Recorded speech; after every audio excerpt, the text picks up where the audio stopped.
My name is Rowan Greavves. I'm 33 years old.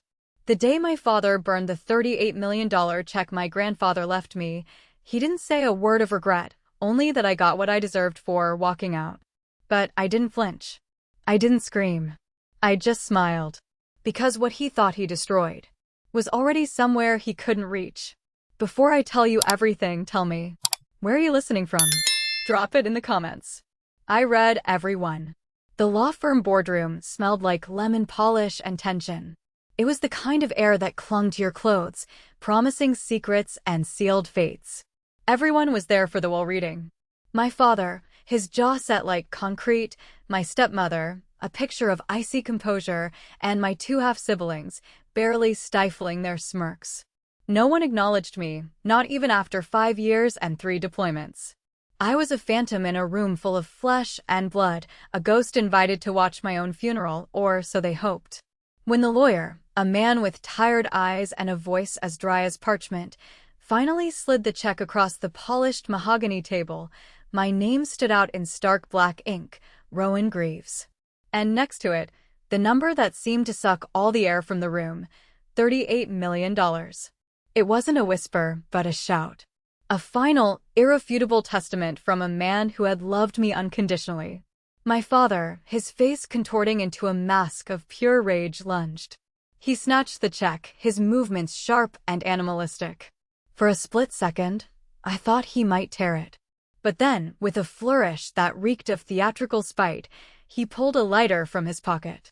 A small, orange flame flickered to life, then touched the corner of the check. The paper curled, then blackened, the ink on my name dissolving into ash. He watched it burn, his eyes narrowed, like it would undo the ink, the inheritance, and me. Like the fire could somehow erase the very essence of my grandfather's love and my existence. But I didn't flinch. I didn't scream. I didn't even shed a single tear. I just smiled. Because what he thought he destroyed was already somewhere he couldn't reach. And in that moment, as the last embers of paper drifted to the floor, I knew he had no idea of the quiet storm he had truly unleashed. Have you ever been betrayed by the people who were supposed to protect you?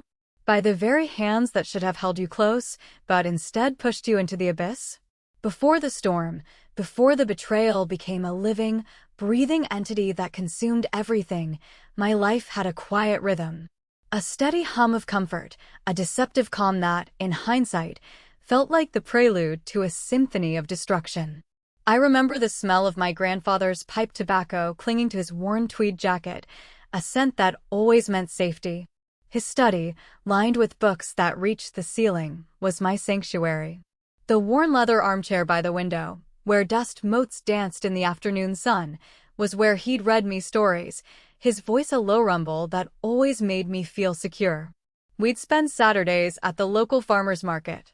The vibrant chaos, the scent of fresh bread and blooming flowers, the laughter echoing through the stalls. Grandpa Marshall would let me pick out the ripest berries, his large, calloused hand gently guiding my smaller one. He'd buy me a warm apple fritter, dusted with cinnamon, and we'd sit on a park bench, watching the world go by, silently content. These weren't grand gestures, they were small, familiar moments, woven into the fabric of my childhood, creating a tapestry of warmth and belonging. My grandfather, Marshall Greavves, was a titan in the business world, but to me, he was just Grandpa. He built his empire from the ground up, a sprawling conglomerate of logistics and shipping. He was known for his sharp mind and his unwavering integrity. He taught me about balance sheets, about the flow of goods, about the importance of a handshake. But more than that, he taught me about resilience, about picking yourself up when you fall, and about the quiet power of a promise. He saw something in me that my own father seemed determined to ignore, a spark, a drive, a quiet determination that he nurtured with gentle encouragement. My relationship with my father, on the other hand, was always strained. He was a man consumed by appearances, by the veneer of success.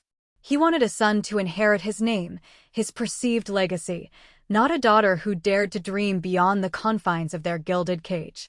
My mother had passed away when I was young, and my stepmother, a woman of impeccable manners and icy stares, solidified the chasm between us. She was careful, always polite, but her eyes held a judgment that spoke louder than any words. She had her own children, two perfectly sculpted, perfectly behaved miniature versions of her, and I, the inconvenient relic from a previous life, was an afterthought, a shadow in their meticulously curated world. I often sought refuge in books, in the worlds they offered me. I devoured stories of women who defied expectations, who built their own paths, who found strength in solitude. I learned to be self-reliant, to find comfort in my own company, because that's all I truly had. When I turned 18, I made a decision that sent ripples of disdain through my father's carefully constructed universe. I enlisted in the military. It wasn't a whim, it was a calling. A desire to serve, to find purpose beyond the endless societal functions and hollow expectations. My grandfather, of course, was the only one who truly understood. He saw the fire in my eyes, the quiet resolve that had been forged in the crucible of neglect. He gave me a knowing look, a firm hug, and whispered, "Go, my girl. Go find your own way. The world is bigger than these four walls."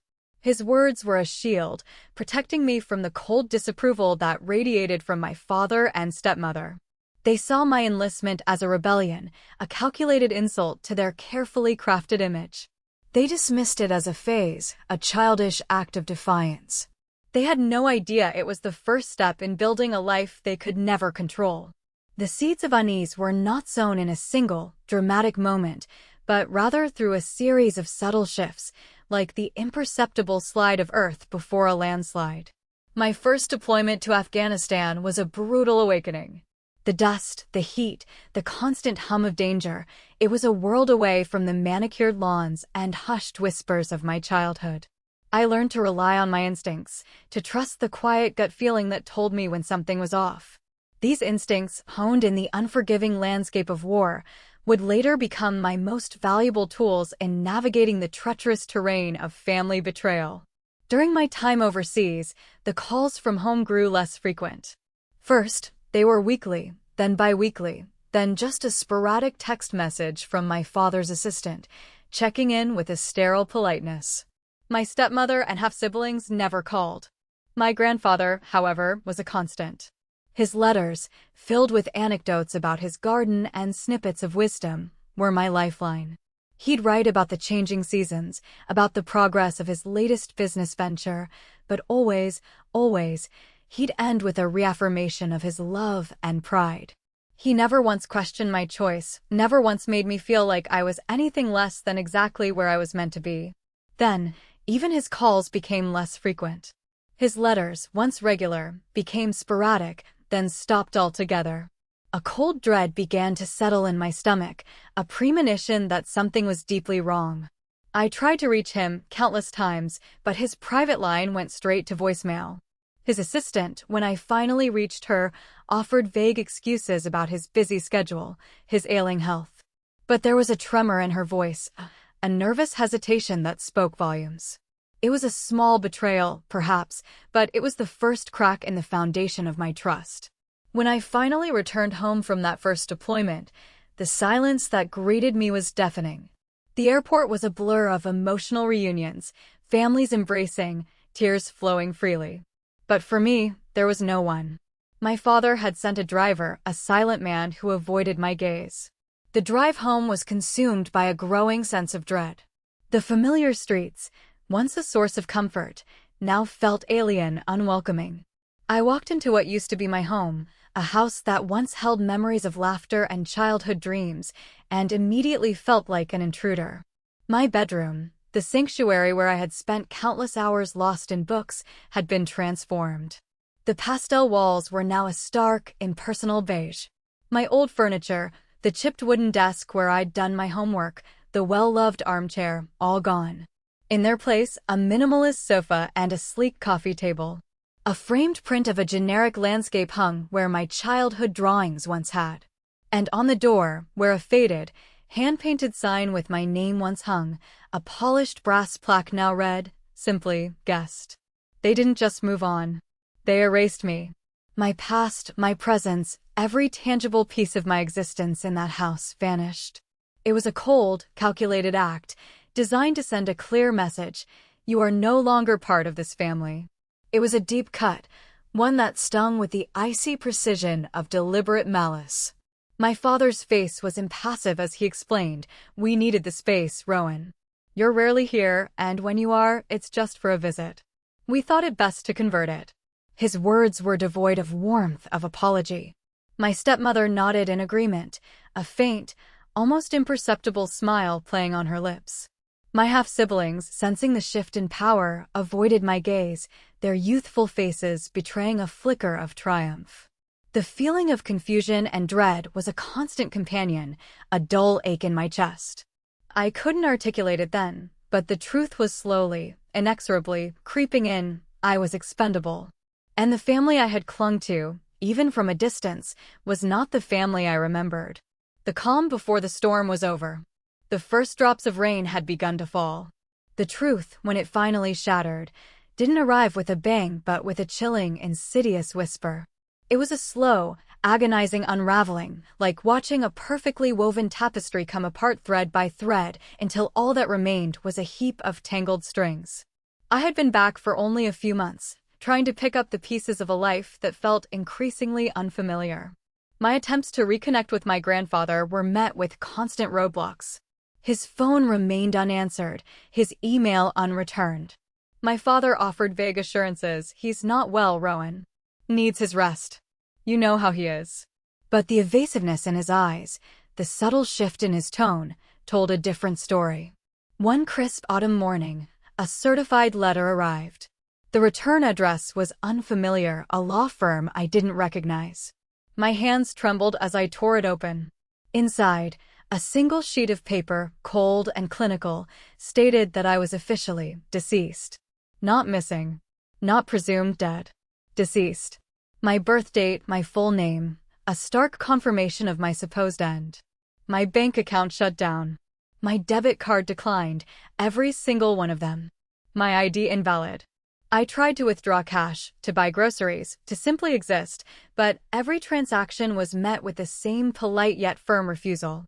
My driver's license, the one I'd proudly gotten when I was 16, was useless. DMV records, when I finally managed to get through to someone, said I no longer existed. My social security number had been flagged, my records sealed. It wasn't just a bureaucratic error, it was a systematic, deliberate act of erasure. The world I knew, the one I had taken for granted, ceased to exist. I felt like a ghost. Even strangers looked through me, their eyes sliding past me as if I were a ripple in the air, not a person. The silence was heavy, like the silence of sandstorms in Syria, only colder. Meaner. It wasn't the quiet of peace, but the deafening roar of absence. My phone, once a connection to the outside world, was now a dead weight in my hand. No incoming calls, no messages. Just the stark, unyielding reality of non-existence. Panic began to claw at my throat. How could this be happening? How could my own family, the people who were supposed to be my anchor, push me into such a desolate void? I remembered the look in my father's eyes, the cold calculation, and the chilling realization began to dawn on me. This wasn't just about money, not just about an inheritance. This was about power, about control, about severing every tie that bound me to them, to my past. They wanted me gone, truly gone, so they could rewrite the narrative of my life, exclude me from the legacy, and pretend I had never existed. The worst part? It worked for a while. The fear was a tangible thing, a suffocating blanket that wrapped around me. Every door I knocked on remained closed. Every avenue I pursued led to a dead end. I was adrift, without an identity, without a history, without a future. The emotional collapse wasn't a sudden crash. It was a slow, grinding descent into a despair so profound it felt physical. I almost believed them. I almost believed that I was nothing, that my life was over, that the woman who had survived combat, who had faced down fear, was now defeated by a signature on a paper, a quiet lie. The pain was internal, a deep, silent ache that resonated with every heartbeat. My world had shattered, not with a violent explosion, but with the quiet, chilling precision of a well-placed hammer blow. and in the fragments I saw only the reflection of a life that no longer existed. But amidst the fragments, a flicker of light. A small, almost imperceptible ember of hope, carefully hidden and waiting for its moment to ignite. Grandpa Marshall saw this coming. He always did. He had a way of looking into the future, not with clairvoyance, but with an astute understanding of human nature, especially the darker impulses of those closest to him. Months before he died, during one of our last quiet conversations, he had given me a sealed envelope. It was surprisingly light, bearing only a single instruction, written in his familiar, looping hand: "Only open this if they try to erase you." I had forgotten about it, tucked away in an old shoebox filled with mementos from my childhood. Now, in the hollow silence of my non-existence, I remembered. My hands trembled as I retrieved it, the paper feeling cool against my skin.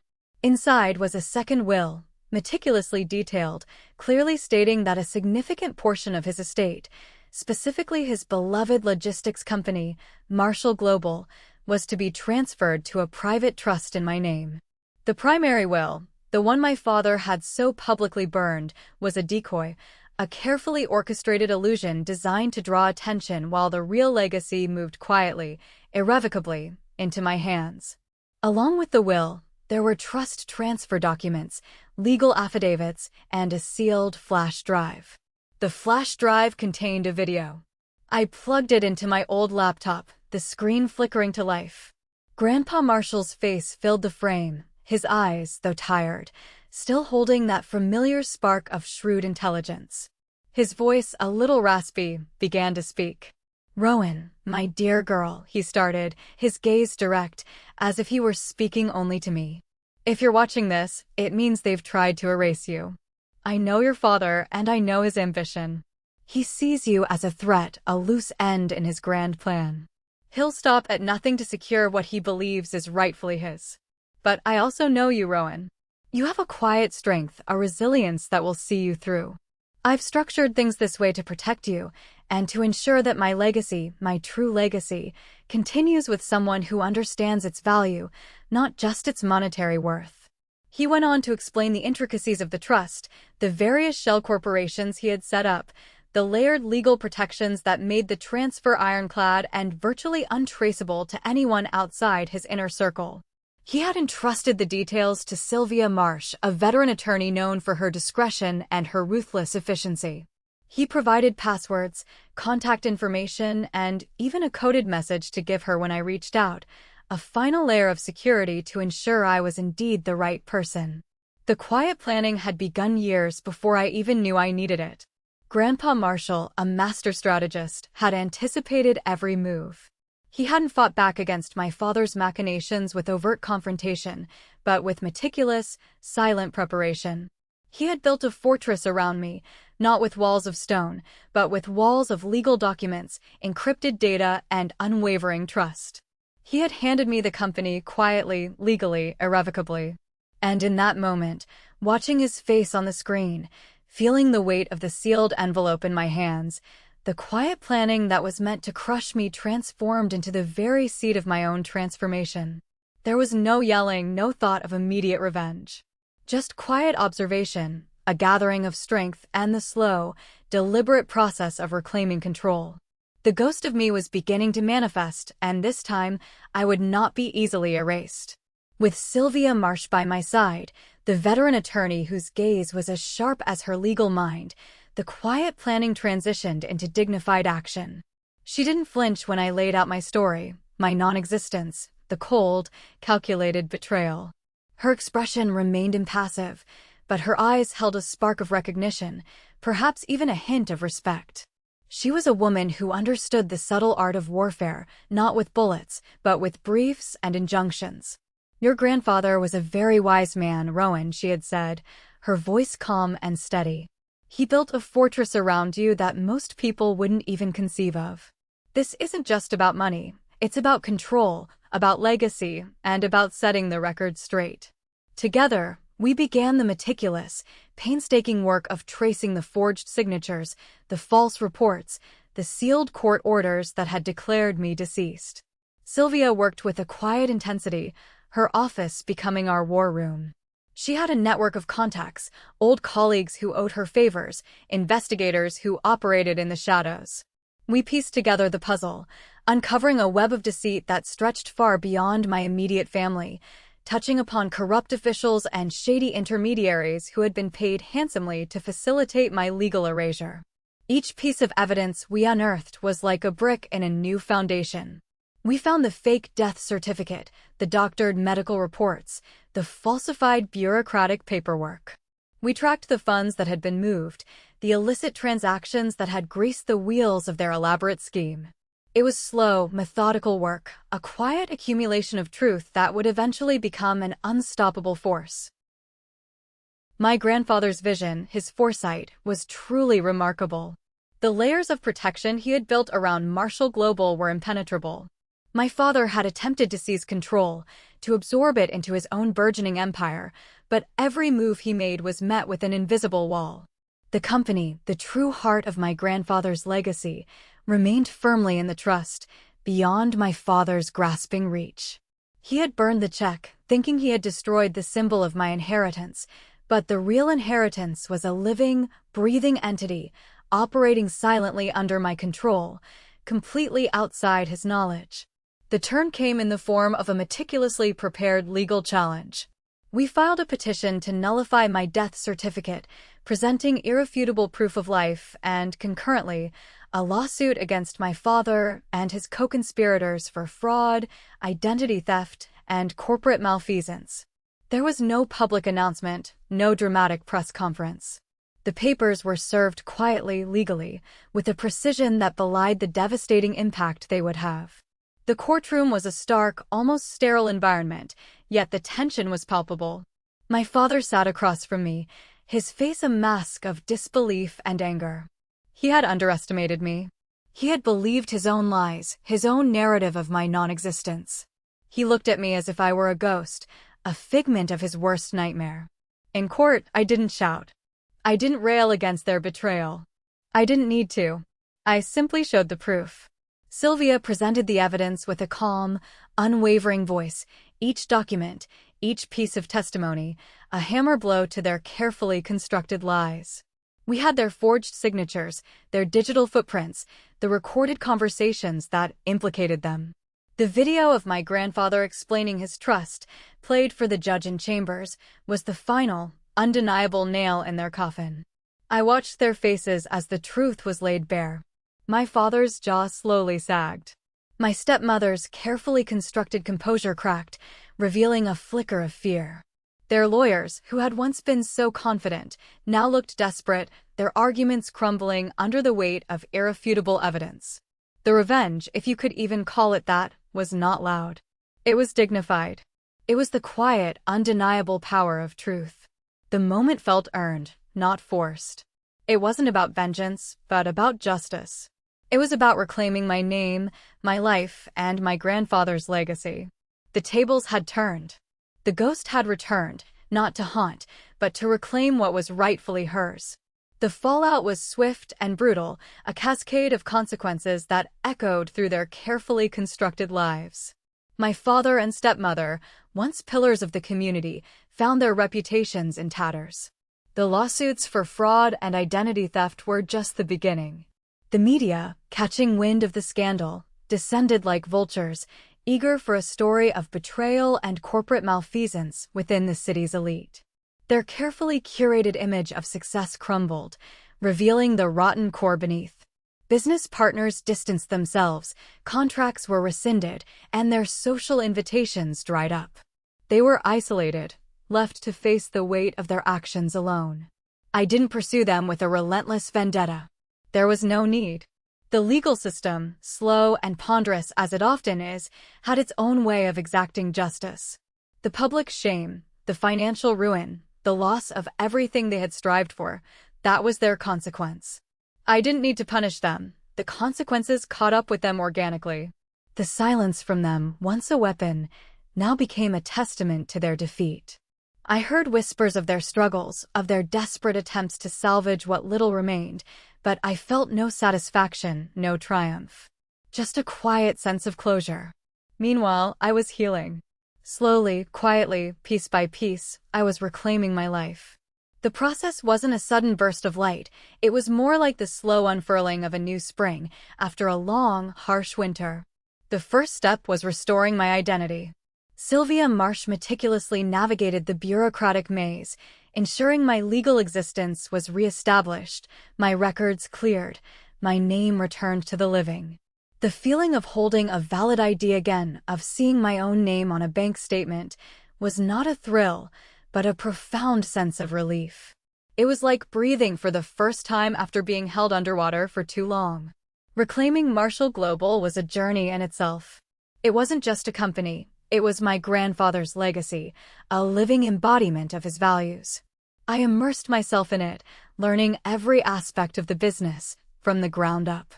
I spent hours in the warehouses, talking to the logistics teams, understanding the intricate dance of supply chains.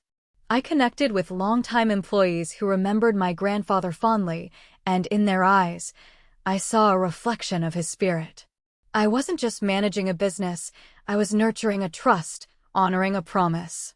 I didn't forget the betrayal. How could I? It was a scar, a permanent mark on my soul. But it no longer festered. The pain, once a raw wound, began to scab over, then to fade, replaced by a quiet strength. I learned to trust again, cautiously, deliberately. Sylvia Marsh became more than just my attorney. She became a mentor, a confidant, a friend. Her quiet support was a balm to my fractured spirit.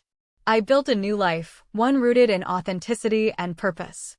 I invested in initiatives that gave back to the community, creating scholarships for young women pursuing STEM fields, supporting veterans' transition programs.